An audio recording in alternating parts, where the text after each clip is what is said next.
দেশে আবারও মাথাচাড়া দিয়ে ওঠার চেষ্টা করছে নিষিদ্ধ ঘোষিত জঙ্গি সংগঠন আনসার আল ইসলাম।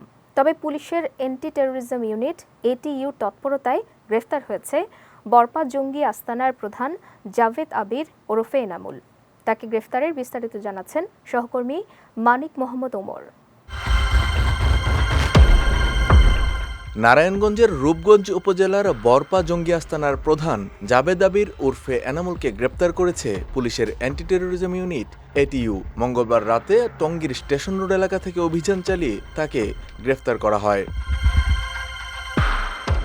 বুধবার দুপুরে রাজধানীর বারিধারায় এটিইউর কার্যালয়ে সংবাদ সম্মেলনে এটিইউর পুলিশ সুপার মোহাম্মদ সানোয়ার হোসেন জানান, গত ৩০ জুন পারভিন আক্তার নামে এক নারীকে কক্সবাজার থেকে গ্রেফতার করা হয়। নেত্রকোনা মডেল থানার সন্ত্রাস বিরোধী আইনের মামলার আসামি তিনি। তার দেয়া তথ্যের ভিত্তিতে পরদিন নারায়ণগঞ্জের একটি বাড়িতে অভিযান চালানো হয়।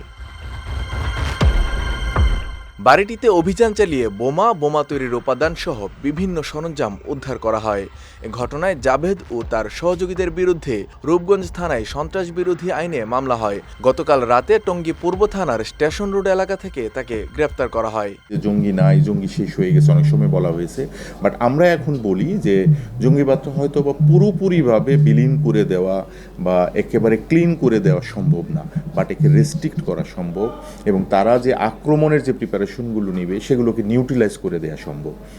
এবং সেটাই হচ্ছে একটা রাষ্ট্রের সক্ষমতা এবং সেই সক্ষমতা অর্জনের জন্য আমরা কাজ করতেছি। প্যারালালি আমরা এই অভিযানগুলো করে জনসাধারণের যে নিরাপত্তার মাত্রাটা সেটা বাড়িয়ে দেওয়ার চেষ্টা করতেছি। এটিও বলছে জাভেদ প্রশিক্ষণ নিয়ে বোমা তৈরিতে অভিজ্ঞতা অর্জন করে পরে তিনি ভাড়া নিয়ে বোমা তৈরি করে আসছিলেন। তিনি ও তার সহযোগীরা বোমা ব্যবহার করে দেশে আইনশৃঙ্খলার অবনতি সহ সাধারণ মানুষের মধ্যে ভীতি সঞ্চারের পরিকল্পনা করে আসছিলেন। মানিক মোহাম্মদ ওমর, বিজয় টিভি, ঢাকা।